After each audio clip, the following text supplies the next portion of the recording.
ये है हमारा दूसरा पार्ट जो है macro economics nature and scope. इसमें हम वो भी इस बेसिक कंसेप्ट भी डिस्कस करेंगे। कल जैसे आपने देखा हमने मीनिंग डिस्कस किया कि मैक्रो इकोनॉमिक्स का मीनिंग क्या होता है, और इसमें हमारे कुछ एजम्पशंस होते हैं कि शॉर्ट पीरियड है, परफेक्ट कंपटीशन, क्लोज्ड इकोनॉमी है, money also act as a store of value है, नो टाइम लैग है, और अंडर एम्प्लॉयमेंट इक्विलिब्रियम है। और इसमें क्या होती है, saving and investment, interest in monetary phenomena, optimum utilisation of resources है, डिमिनिशिंग मार्जिनल प्रोडक्टिविटी है, labour is only a variable factor of production है। अब इसके बेसिक करेक्टर्स मतलब फीचर्स क्या क्या हैं। एक तो ये शॉर्ट रन पीरियड में मतलब प्रॉब्लम जो शॉर्ट रन पीरियड में होती है उसको सॉल्व कर देता है। स्टडी ऑफ एग्रीगेट और एज अ होल इकोनॉमी, जैसे वो तो एक इंडिविजुअल कंज्यूमर की डिमांड देखता है जो हम माइक्रो इकोनॉमिक्स में पढ़ते हैं। मैक्रो इकोनॉमिक्स में देखिए एग्रीगेट कंजप्शन मीन्स सबकी डिमांड देखता है। रोल ऑफ स्टेट इंटरवेंशन, कि स्टेट को भी ये हेल्प करता है, जैसे इन्होंने कहा है in order to cope up private sector role of state is positive, कि अगर हमें प्राइवेट सेक्टर से आज कोऑपरेशन करेंगे तो ही हमारा काम थोड़ा सा अच्छे से चलेगा।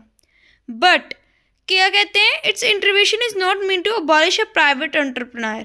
ये नहीं है कि मतलब जो स्टेट की इंटरवेंशन है प्राइवेट सेक्टर में कि प्राइवेट सेक्टर बंद हो जाए। वो चाहते हैं कि बस एक रीजनेबल प्रॉफिट हो, मतलब रीजनेबल प्रॉफिट ले। वो सिस्टमेटिक एंड कंप्रेसिव है। ये इसमें क्या है, सिस्टमेटिक मतलब एक सिस्टमेटिक वे में है, जैसे whether it is inflation deflation, ये ऑल सब सोल्यूशन का सिस्टमेटिक वे में ऑल कंडीशन का सोल्यूशन दे देता है। मॉनेटरी फैक्टर है, ये मनी में मेजर हो सकता है, मीडियम ऑफ एक्सचेंज जैसे मनी हमने कहा। रोल ऑफ इन्वेस्टमेंट में भी ये हेल्प करता है। और नेक्स्ट है मैक्रो इकोनॉमिक्स मेनली इंस्टीट्यूशन में भी, कंपैरेटिव स्टैटिक एनालिसिस में भी। स्टैटिक मतलब स्टैटिक एनालिसिस हम आगे पढ़ेंगे क्या होती है। मैक्रो इकोनॉमिक्स रिफॉर्म्ड कैपिटलाइजेशन और new liberalisation, a theory of shifting equilibrium, role of exceptions. Macro economics क्या है, वही आ गया। Role of national income, general theory जो मैंने आपको कल बताई थी। और सब्जेक्ट मैटर ऑफ इकोनॉमिक्स, इसमें आप ये चार्ट देख सकते हैं। Macro economics theory, theory of income, theory of inflation, theory of income growth, theory of distribution, theory of consumption function, theory of investment, marginal efficiency of capital, rate of interest, prospective in yield, supply price of asset, supply of money, liquidity preference। Next क्या है, types of macro economics.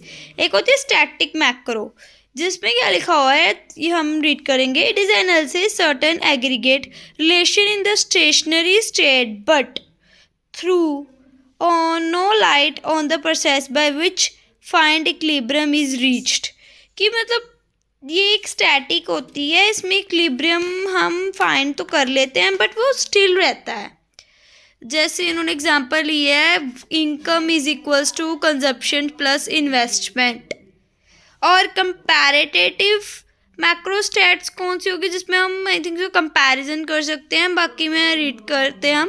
We know that various macro variables are total consumption, total investment, total income go on changing with the passage of time in economy. As a result the economy keeps on. वही है कि हम comparative means difference को measure करना। Macro dynamic मतलब change होता रहता है, dynamics means change.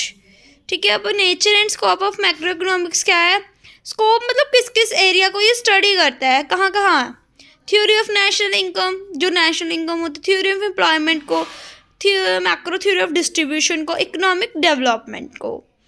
Next theory of international trade को, थ्योरी ऑफ मनी को, थ्योरी ऑफ बिजनेस फ्लक्चुएशन को, थ्योरी ऑफ जनरल प्राइस को। इंपॉर्टेंस ऑफ मैक्रो इकोनॉमिक्स क्या है, फंक्शनिंग ऑफ एन इकोनॉमी के लिए ज़रूरी है, बिहेवियर ऑफ इंडिविजुअल यूनिट के लिए indispensable for accurate knowledge के लिए, economic planning, study of national income के लिए, change in general price, theory of shift equilibrium, the role of exception in economy, macro economic based on firm empirical foundations and macro economics general theory. ये उसमें भी point है, इसमें भी।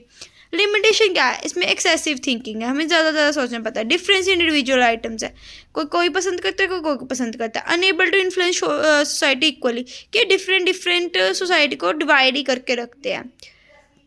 Contradictory, it means कि unutilized, as in the case of estimation of inflation, fall of the industrial product price, which have a different effect on every factor but as aggregate।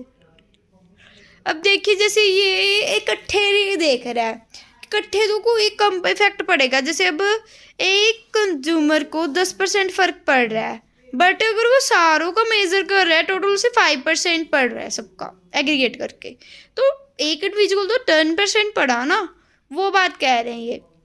Role of race aggregative analysis, अभी इसमें ये आ गया हमारा difference. ये तो बहुत easy है, आप अपने लोग भी पॉइंट्स बना सकते हो। बाकी जो ये चार्ट्स है मैं आपको इकट्ठे प्रोवाइड कर दूंगी।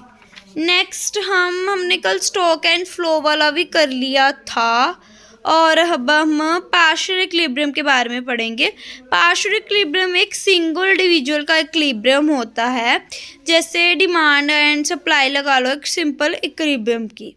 इसकी लिमिटेशंस क्या है, it does not deal with the economy as a whole, ये सारी इकोनॉमी को नहीं डील करता क्योंकि ये माइक्रो लेवल का हो गया। अदर थिंग्स रिमेन कॉन्स्टेंट, और ये की चेंज नहीं हो सकती। जर्नल इक्विलिब्रियम, नॉर्मल इक्विलिब्रियम जैसे मैक्रो में होता है, वो चीज़ आ गई इसमें। इसके भी कुछ लिमिटेशंस नहीं है, इसके एडवांटेज हैं, ठीक है। और स्टैटिक एनालिसिस क्या होता है, जब कोई चीज़ में चेंज नहीं आता उसको हम स्टैटिक एनालिसिस कहते हैं, कि पोजीशन ऑफ रेस्ट और एब्सेंस ऑफ मूवमेंट, कि उसमें मूवमेंट ही नहीं हो रही। जैसे भी डिमांड एंड सप्लाई है, इसमें मूवमेंट ही नहीं है, मतलब यहाँ पे ही है। और अगर एडवांटेज ऑफ स्टैटिक एनालिसिस की बात करें, कि हमें एक तो we can understand the working of complex ecosystem, जो कॉम्प्लेक्स इकोसिस्टम है उसको हम उसमें भी हेल्प कर सकता है हमें अंडरस्टैंड करने में कि हम कैसे काम करें। We can understand the nature of functioning of ecosystem only when we should economic statics, कि हम नेचर जो है उसको कैसे जान सकते हैं कि अगर इकोसिस्टम हमारा स्टैटिक होगा। डायनामिक इकोनॉमिक्स में हम ऐसे जान नहीं कर सकते। जो डायनामिक इकोनॉमिक है उसको प्री स्टडी रिक्वायर है, बट स्टैटिक इकोनॉमिक्स के लिए नहीं रिक्वायर है। ऐसे इसके और फ्यू पॉइंट्स हैं और इसके थोड़ी सी लिमिटेशंस हैं। ये तो इजी हैं, आप पढ़ सकते हो और समझ सकते हो।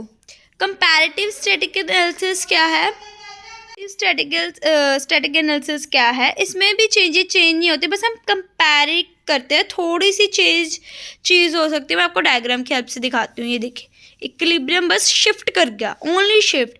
इसमें स्पेशल लाइन लिखी भी हुई है, देखिए बोल्ड कर, a shift will take place due to the change in independent equilibrium, it will lead to new equilibrium position. और कोई फ़र्क नहीं है स्टैटिक एनालिसिस में और कंपैरेटिव स्टैटिक एनालिसिस में। अब डायनामिक एनालिसिस में क्या होता है, वही चेंज आता रहता है जो डायनामिक में होता है, और फिर इक्विलिब्रियम चेंज होता रहता है, जैसे हम इसमें देख सकते हो। और नेक्स्ट क्या है, इसके फीचर्स हैं, एडवांटेजेस हैं, लिमिटेशंस हैं और उनका डिफरेंस। और आगे हम पढ़ेंगे circular flow of income and expenditure. ये मैं कल नेक्स्ट वीडियो में आपको पढ़ाऊँगी। कल हमारा सारा macro economics and basic concept का कंप्लीट हो जाएगा। हम इसमें मोटा मोटा देख लेते हैं। हम कल क्या पढ़ेंगे, money circular flow in closed economy, in single sector, in two sector economy, 3 sector economy, leakage and injections, circular flow of income in 4 sector और ओपन इकोनॉमी। इसके ना हम डायग्राम से ही इजीली समझाएंगे, और फिर इसके बाद ये चैप्टर हो जाएगा कंप्लीट। फिर हम कल करेंगे इसके साथ कर लेंगे हम start national income. Please share, like and subscribe my video.